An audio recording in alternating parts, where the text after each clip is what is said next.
Mesdames, Messieurs, peuple congolais, pourquoi le combat contre le dictateur Denis Sassou Nguesso est à la fois dur et passionnant? D'abord, pourquoi passionnant? Il est passionnant quand vous êtes entouré des gens qui ont la même mission que vous. Sassou dégage. Nous les avions vus dans les manifestations, dans les médias et réseaux sociaux, dans les actions de l'homme. On sent que voilà, il y a une dynamique de Sassou dégage. Ce combat est passionnant parce que vous êtes entouré des gens qui ont la même mission que vous. Sassou dégage. Par contre, si vous êtes entouré des gens qui n'ont pas la même mission que vous, et vous verrez que ce combat devient dur. Mesdames, Messieurs, bien entendu, ce combat est à la fois dur et passionnant. D'abord dur, parce que si vous êtes en face des gens qui ont la mission de déjouer ce combat, ils sont là pour troubler ou divertir. Même d'autres sont arrivés à des insultes. Vous avez par exemple pu voir sur moi, on m'a qualifié de pygmée, parce que tous les 2 tiers de la population du bassin du Congo qui est de la forêt, donc ils sont tous des pygmées. Qu'est-ce que ça veut dire un pygmée? Moi, au niveau anthropologique, un pygmée ne dépasse pas 1,50 m. Moi, mon père est 1,85 m, ma maman 1,75 m, moi j'ai fait 1,78 m, toute la famille plus de 1,75 m. Bon, un pygmée, on est à Brazzaville, on est à Makwa, on est à ceci, donc on insulte, on est Andimbis, on est Dracula, on est sauvage, on peut tout insulter. Alors qu'au départ, les gens qu'on a rencontrés dans les médias et les réseaux sociaux, on croyait qu'on était sur la même mission. Mais non, on vient de se rendre compte. Quand les autres tirent la sonnette d'alerte, non, non, non, monsieur Aya, notre mission n'est pas ceux qui viennent nous divertir, qui sont même à la limite de la psychiatrie. Donc il faut laisser faire. Il ne faut pas rentrer dans cette nasse, dans ce piège. Bien entendu, oui, dans ce combat dur, il y a eu des gens qui sont dans une forme de jalousie, même intellectuelle. Et le fait de parler français ou de donner des néologismes et autres, ça devient leur problème. Donc ils sont là contre vous. Donc ils ont pris pour cible certains individus cibles qui vont attaquer ceux qui attaquent Sassou Nguesso. Donc vous imaginez le paradoxe. Donc comme ça, il faut le prendre, pas avec naïveté ou passivité. Laissez les autres faire le travail là, archiver ça. Au moment de la libération, que vous allez régler ces passifs. Mesdames, Messieurs, le combat est dur parce que dans ce genre de mécanisme, celui qui n'est pas psychologiquement fort comme moi, comme d'autres, mais il peut arriver que vous pouvez vous emporter. Et donc ça vous détourne du combat.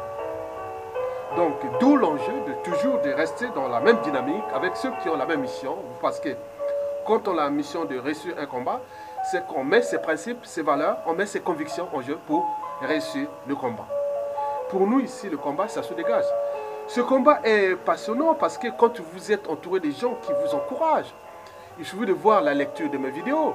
Pas tous c'est j'aime, j'aime, j'aime, j'aime. Mais côté des gens qui sont des travaillent pour le compte d'éducateurs, ou les jaloux, ou tous ceux qui sont à un moment donné, parce qu'ils croient que le fait d'être dans les médias et les réseaux sociaux, on a la même éducation, on a la même histoire de vie, on a les mêmes destins ensemble. Non, c'est pas vrai.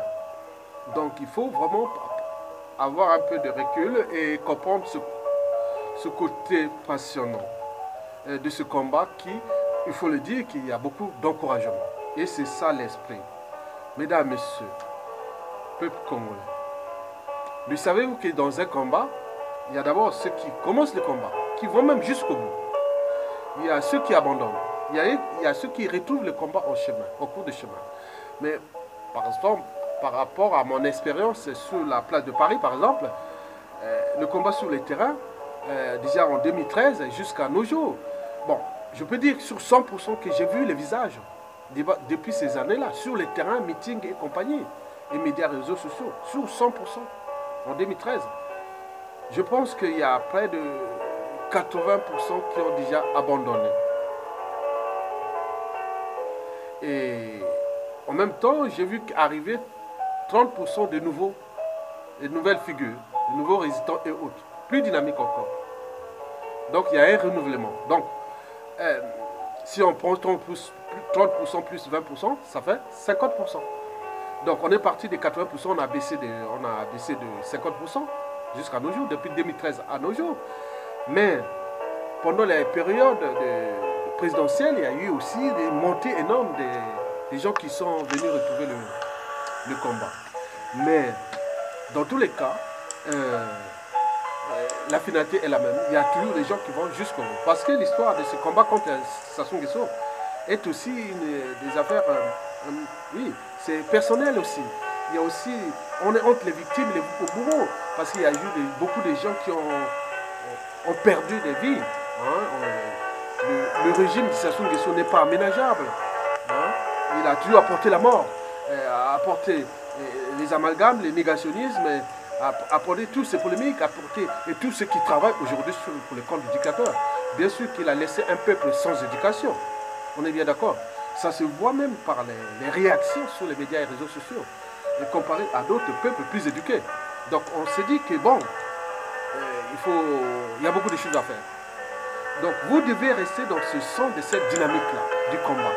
Il est passionnant parce que au moment qu'il y aura la libération, vous allez retrouver avec les gens, les mêmes personnes qui étaient là depuis le début jusqu'à la fin, et ceux qui sont venus vous retrouver au cours du chemin, et qu'on continue dans cette dynamique. Et c'est passionnant.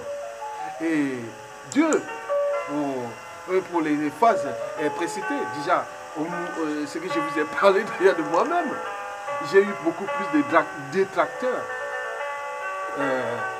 Simplement du côté intellectuel, au côté de la pensée, au côté des idées, des autres. On a tout fait, amalgame, mélangé tout. Mais quand on voit au niveau des appels, des copains, des amis, et n'oublions pas, surtout sur le partage des vidéos et compagnie, on s'est dit oui, c'est encourageant. Et donc, nous, au Congo, on n'a pas, tous les Congolais ne sont pas connectés sur Internet. Nous avions quand même une histoire, d'abord scolaire, puis universitaire, puis politique et professionnel au pays. Donc il y a du monde là-bas qui nous attendent, qui ne peut pas réagir parce qu'aujourd'hui, et tous ceux qui sont même en France ici, c'est quand même le paradoxe, là où il y a la culture, l'éducation, mais ce sont eux aussi les premiers qui contestent même la libre pensée, la liberté d'expression, la liberté d'opinion, la façon où la personne peut parler en lingala ou en kituba ou en français ou autre. Donc ça dépend du choix. Donc si je veux parler en lingala, je peux lui parler. Si je veux parler en lingala, je veux parler en français. Le but est que vous passez l'information. Donc la langue, quelle qu'elle soit, c'est un outil de communication, un moyen de communication. Il y a d'autres qui parlent en anglais, il y a des résistants qui parlent en anglais, autres. Donc, ajouter à ça, les problèmes d'éducation est là. On voit que le Congo a baissé. Il y a une paresse intellectuelle énorme. On ne peut même pas apporter la vraie analyse. On intégrant d'autres mots-clés et voilà, pour avancer les débats, pour nourrir les débats. Mais ils viennent toujours là, aïe. Bon, vous avez par exemple pu voir certains individus qui sont à la limite d'être suivis par des psys ou des psychiatres. Ça, c'est vrai. Donc, bon, je termine là sur la pensée de Eleanor Roosevelt. Elle avait pourtant dit que les grands esprits pensent aux idées, les petits aux gens, les moyens aux événements. Donc, moi, je suis un esprit. Donc, je suis un grand esprit qui pense aux idées, à la solution du Congo de demain.